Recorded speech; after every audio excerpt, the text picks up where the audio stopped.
The following program is produced by Londonderry residents. The views and opinions expressed are not necessarily the views and opinions of the LACTV staff or its volunteers, and should not be considered an endorsement by CTV 20 or its staff and volunteers.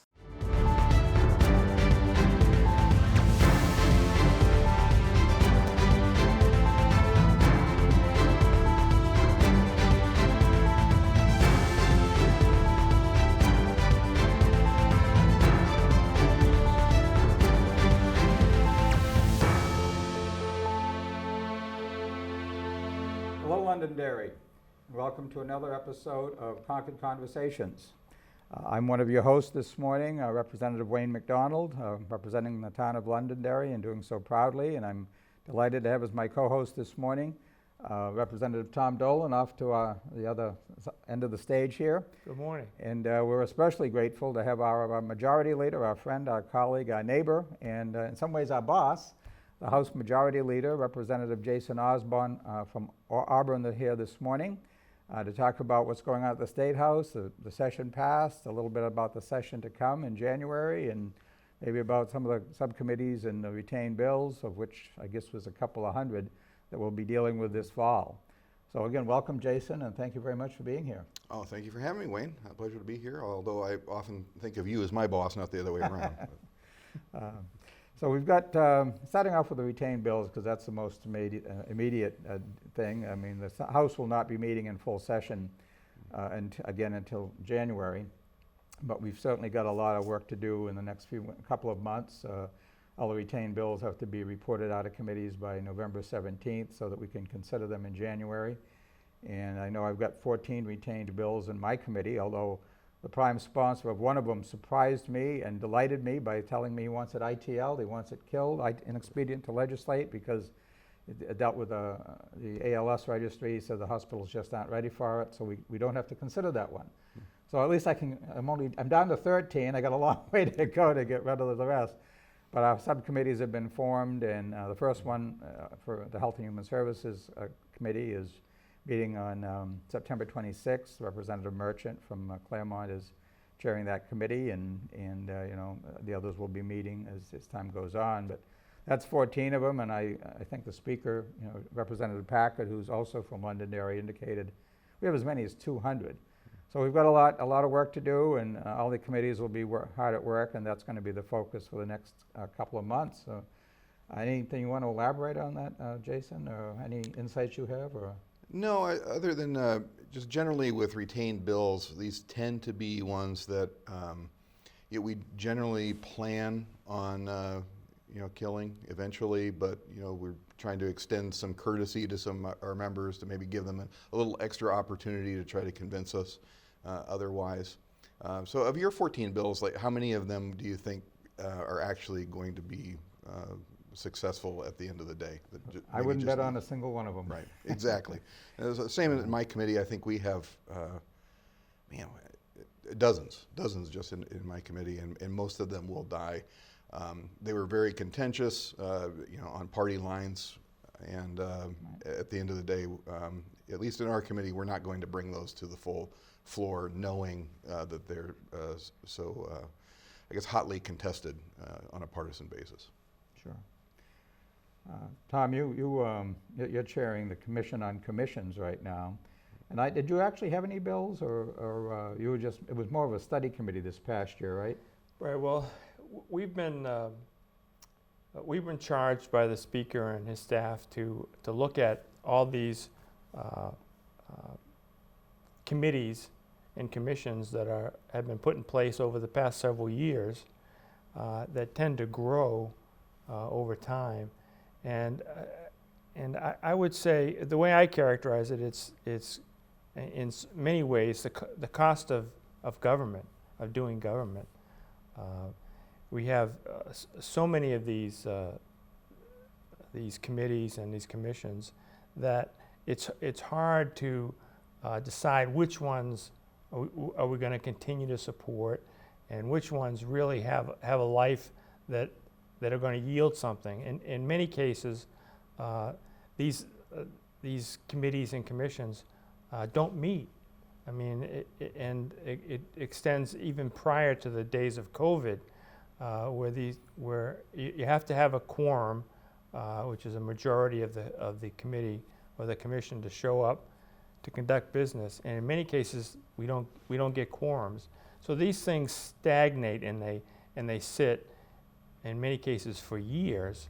And it's time. My role, I sarcastically refer to it as kind of a janitorial role, kind of cleaning up this stuff. Now, you didn't have any actual bills, though. It was more just doing a lot of preliminary background work. Right. Well, it's kind of starting to come to a head. I had a meeting yesterday, as a matter of fact, at the State House with our commission, or this committee on commissions, and we've started to narrow down some of the. We have I think 9 that we've identified that we're going to put in legislation. They're created by legislation, Sure. and we have to end them through legislation. Sure. So we've identified several along the lines, and what we're going to be doing, methodically pulling in committee chairs and their fellow ranking members. And for those of you who don't understand that language, a ranking member is typically the most senior member on a committee that is from the other party, not in power. So, and you see that on TV if you watch things happening in Washington. They always Sure. talk about the committee chair and the ranking member. So we're going to be pulling the committee chairs in one at a time, along with the ranking members, and tasking them to identify those commissions and committees that they have oversight of that might have the greatest opportunity to be deleted or cut back. Like I said, some of them haven't met in years, and those are perfect candidates Sure. to identify. And hopefully, as we go through this process, and this affects everybody to a tiny amount, but everybody, in that it will help reduce the cost of government, because all these meetings most of them are staffed by members of the state government that are full-time. And members get paid mileage to go to those meetings. Well, right? I'm not talking about representatives. Right. I'm talking about folks in the various bureaucracies that have Sure. to come to these meetings. And if we can eliminate a lot of that, we can make government much more leaner and more efficient, and kind of clear out the dead wood, if so to speak. So One of Tom, how many of these commissions exist right now? Oh, there's hundreds. There's hundreds, and we create these all the time, and we created, in fact, 30 new ones just last year. Right. And so people file these bills because they see a problem that they need a solution to, and so they create a commission. But these commissions can only be as good as the people who volunteer to serve on them, right? Right. So I know one thing that the Speaker has done to kind of help that process along is, if you file a bill to create a commission, well, you darn well better plan on serving on that commission and driving the process forward so that that commission actually accomplishes something useful. I remember the Speaker saying at a committee caucus or a House caucus one time that he's running out of people to put on the commissions because there's so many of them, and people only have so much time, and obviously their primary committee is where they need to put their focus. Right, well, an example of one that is being targeted for elimination is the one on, we have a committee on demographics. So we keep track of how many of this particular race in this part of the state is participating in X, Y, or Z. And those are interesting pieces of data that perhaps we want to have available to us.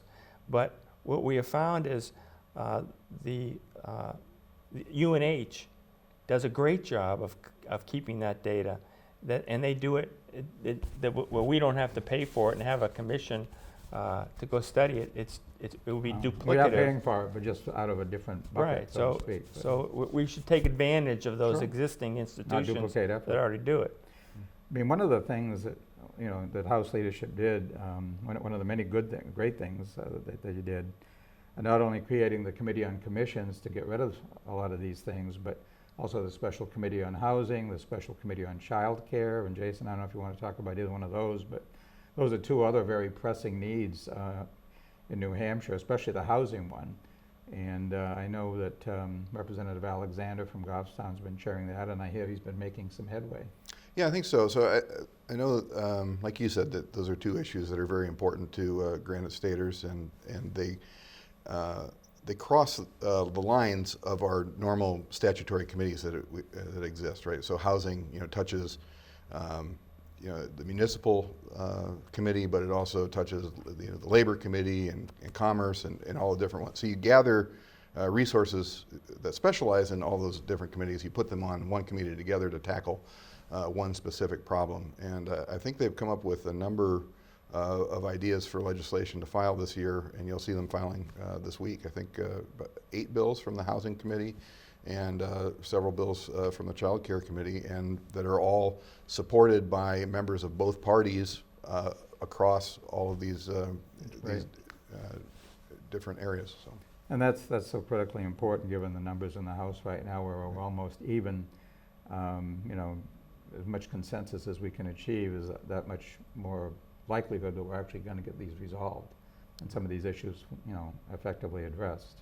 Well, one of the issues with the housing one, that it's something we all have recognized that, with our unemployment rate in New Hampshire at 2%, or in some cases less than 2%, we're beyond the definition of full employment. So as we develop our industries and our businesses, one of the things that these businesses query when they come to the state is, do you have the workers to fill up my plant if I'm going to put a plant there, if I'm going to put a business there? And that's something we have to work on, because it's connected back to, well, we have people, but they can't find a place to have an apartment or buy a house. They need a place to live. And therefore they end up, when they graduate college, whatever, they move out of state to go find a less expensive place to live, or more populous in terms of available living spaces.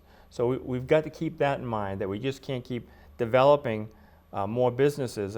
You see a heart of development in southern New Hampshire around the Salem area, and also here in Londonderry we have identified a new business that's going to come in and start building shoes and sneakers and so forth in Londonderry. And the question they always ask before they get started is, where do I find my workers? And if we can identify workers for them, but if they have no place to live, they're going to move out of state. So we've got to keep that balance together and understand how it's all tied together. Well, and there's always multiple ways of skinning a cat, right? And so there are those who want to approach this problem in the way of, let's say, taking people's money and giving it to other people. My approach to problems like this is to look for ways that government is getting in the way of people solving these problems for themselves. Mm-hmm.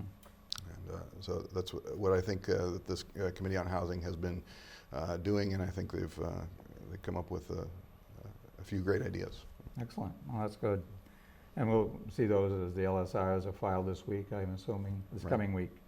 I assume that'll be among those, you think? Yes. Okay, Yeah. Great. That's great. Yeah, so we've got only 1 week for everyone to file their bills this year. So I think by next week you'll be able to see the titles, at least, of all those bills. And they won't be signed off on until, I think, the end of November. So you won't necessarily be able to see the text of those bills yet, but you'll at least have an idea of what's coming. Now, the first bill, last year, this past year rather, we had, what, 850? Is that how many we had? That sound right?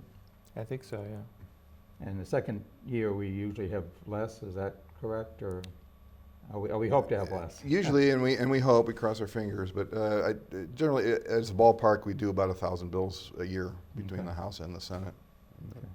I know the Senate is always cringing when crossover day comes, because we send them so many, because there's so many of us, and there's much fewer of them. But the joke that then Senate President Morse said to Speaker Packard at a House fundraiser last summer, when the Speaker said, well, we're winding down the session, and President Morse said, well, I don't know why he's saying it's winding down. He just sent me 300 bills. So, kind of reviewing the session, obviously we really came together well as a House and passed a great budget. You know, a lot of negotiations went on, and Jason, you and the Speaker and your leadership team, you know, Representative Sweeney and everyone else did a fantastic job. Representative Weiler, as Chairman of Senate House Finance, did a fantastic job, and it passed overwhelmingly. And I'd say overall the past session was very successful. Is that a fair assessment? I know we didn't have, you know, you never have 100%. There were some disappointments along the way. The parental rights bill, for example, was a major disappointment, but you know, certainly the budget was a major victory. Yeah, I think it went off a lot better than people predicted that it might. But I think we did a good job of getting along and getting to where we needed to be. You know, doing the budget in this particular environment, it was a lot different than anyone has ever experienced before. Normally you have a majority party and a minority party. The majority writes the budget and the minority complains about the budget. and it's just how it goes. And so your job in that environment is to make sure everyone in your party, if you're in the majority, is on the same page. And if you're in the minority, everyone in your party is on the same page to vote against the budget. In this situation with the divided House, you never know which party was going to be in the majority on any given day, so you actually have to work together. And so it was much more a matter of, okay, what does this side want? What does this side want? How about we just put those two things together and send it over to the Senate? And I think that's what we did at the end of the day, and I think everybody was both simultaneously happy and not happy, and that's when you know that you've got a good budget. Do you anticipate without, I mean, it's a biennial budget, it's a 2-year budget, so we don't have to go through that again. You know, the Joint Fiscal Committee, you know, does its tweaking as needed and so forth. This upcoming session, that's a huge load off everyone's shoulders. What do you see as the challenges of the next term or the next session next year? Yeah, well, so going into election year, there's kind of, you know, two things that you try to do. And if you could imagine some overlapping circles where you've got one big circle of the stuff that the people want us to do, and then you've got another circle of stuff that, you know, politically focused Republicans want to do, and another circle of stuff that politically focused Democrats want to do. So there's going to be a lot of stuff that we do that's in the intersection of all three of those circles. That's the stuff that the folks at home are never going to hear about because the reporters don't want to report on it because it doesn't create controversy. And controversy is what gets clicks, it sells newspapers, and gets eyeballs on the screen. Sure. So in addition to that, what we'll want to focus on as individual parties is the intersections of those circles where it's things that people in general want, but you know, my party wants, but the other party doesn't, because those are going to be campaign issues. Mm-hmm. And the degree to which each party is smart is the degree to which they stay in those intersections of the circles where the people actually want what it is that they're trying to sell them. And then where they go astray is when they drift outside of that circle and they're trying to push an agenda that the people don't necessarily want. And then our job as, you know, on one side of the aisle is to make the other side at least look like they're trying to drift outside of that circle, and that's when you hear words like extremist and radical and things like that. So, and then that, as we enter political, you know, election season rather, what you're going to see is, you know, our side of the aisle talking about the things that we tried to do that couldn't get done, and pointing fingers at the other side for the things that they tried to do that we didn't allow them to get done. And of course, the House, because it's the most closely divided of all the state, you know, institutions, the Senate has a, you know, comfortable majority. Certainly, the Executive Council does. So that the House is the most competitive environment right now, and the, you know, the one that both parties need to fight the hardest for to ultimately gain control. And you're seeing this in the various special elections that have been occurring around the state. We've had now Nashua hasn't been held yet? Not the second one, no. There was an earlier Nashua special election, and then the next one is going to be in November. Well, we're at what, 199, 197, and there's 2 independents and 2 vacancies. Yeah, so I think if history repeats itself, 2024 will typically have about a third of the House will turn over, where new representatives will start, and past representatives will either be defeated or they'll resign and People and retire, step backward. people, just can't take the time away from work anymore. Unfortunately, some people pass away. A large body like that, there's always a lot of things going on. What happens, and often, and this is where my special committee comes into a lot of it, is during campaigns, energetic campaigns, promises are made to potential constituents. Say, well, I want this issue resolved. Okay, I'll make a commitment that we'll look into it if I get elected. Well, what often happens is several of those folks get elected, and they come with this constituent request to go look into something. And if there isn't a critical mass around representatives that want to look into it, it becomes kind of an orphan issue. And that's where a lot of these study committees and commissions come up. Well, if a representative doesn't know what to do with an issue, they'll make a commitment to study it. So that it kind of goes off into limbo, into this study environment that no one really wants beyond that one representative. It doesn't reach, I'll say, political critical mass. And then you've got to deal with it. What are we going to do with this? And in some cases, it will go to a committee, a standing committee, and that standing committee will study it within that committee in a subcommittee, and they'll decide what to do with it. In other cases, it goes off and it may get the interest of somebody in the Senate, and the Senate has a similar opportunity to set up committees or commissions. To your earlier point, there's not a lot of studying that goes on in these study committees. Right. That's why we need to get rid of a lot of them. Right. Right. But anyway, it's every session is exciting. Every session has its challenges, and this will be no exception, I'm sure. 2024, it's a presidential year as well. We don't know who the two major candidates are going to be, although it looks like Biden and Trump are the front runners right now. Anything can happen, as we've found in many a New Hampshire first in the nation primary over the years. New Hampshire's a pretty independent place, but it's going to be an exciting next year. And one thing that was interesting, even though the Democrats carried New Hampshire for president in 2020. Republicans did very well, and we flipped the House, the Senate, and New Hampshire's a very independent state, very much a purple state, and I guess we'll see what happens. Just trying to reflect on other.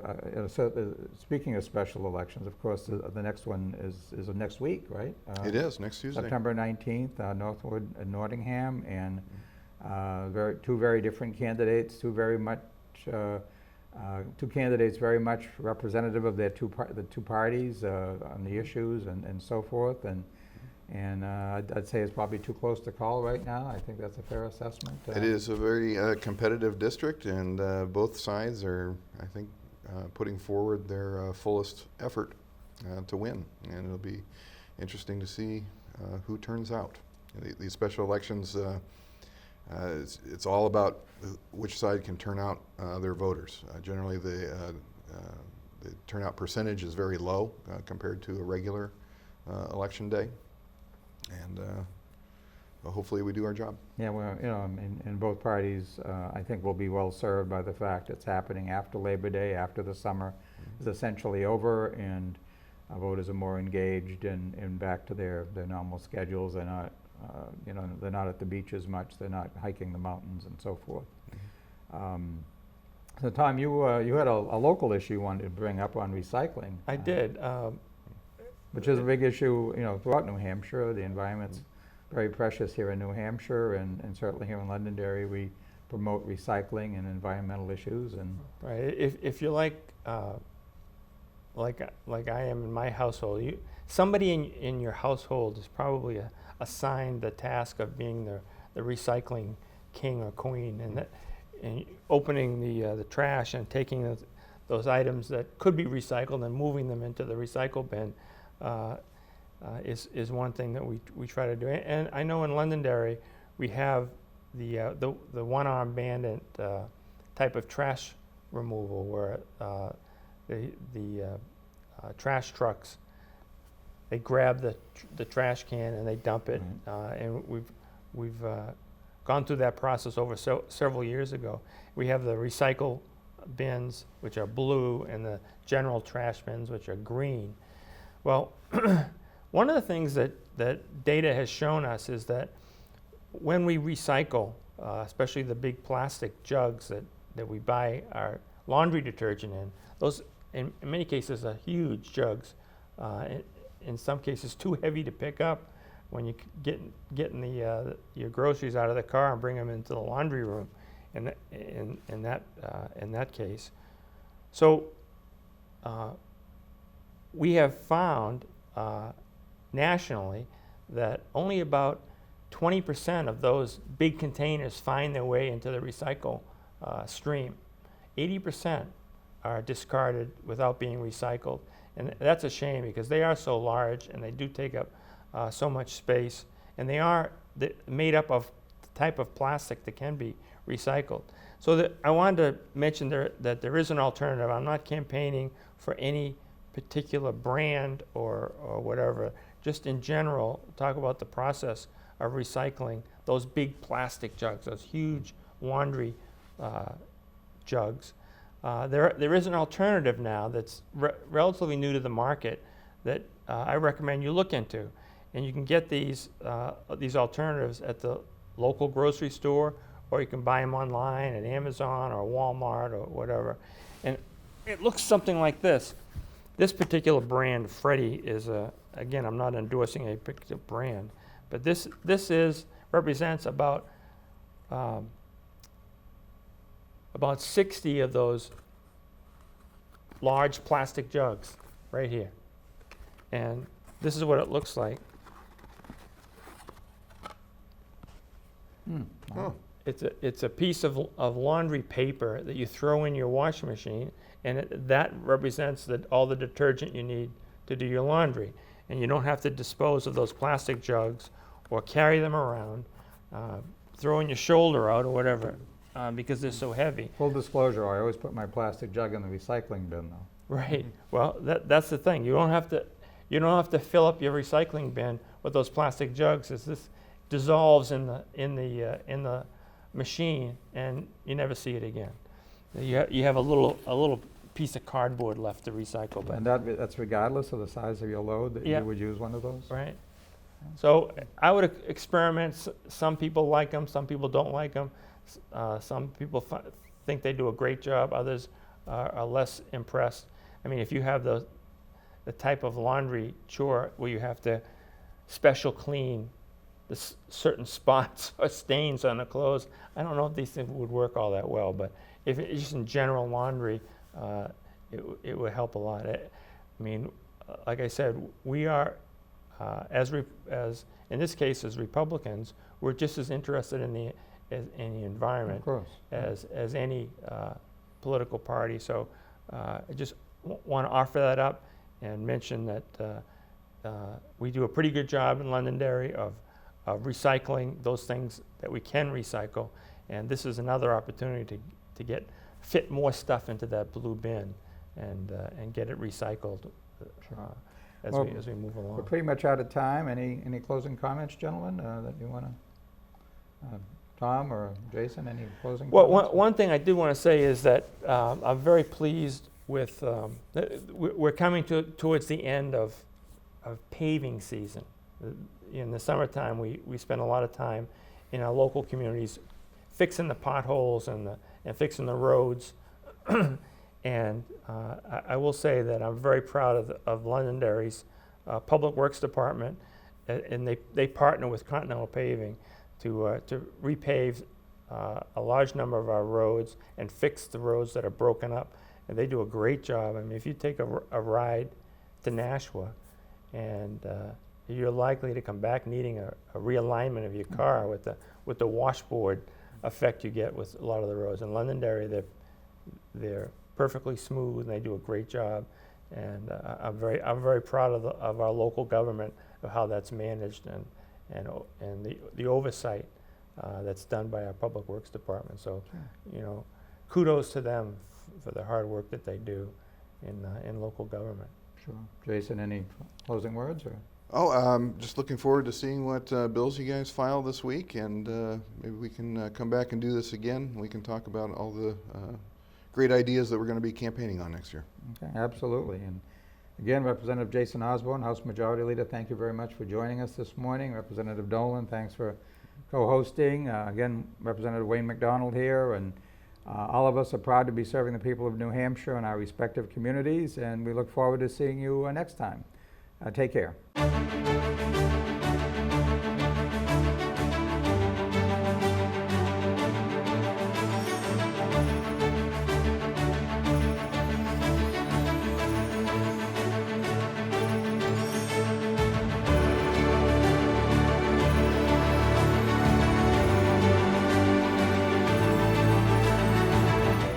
The preceding program was produced by Londonderry residents. The views and opinions expressed are not necessarily the views and opinions of the LACTV staff or its volunteers, and should not be considered an endorsement by CTV 20 or its staff and volunteers.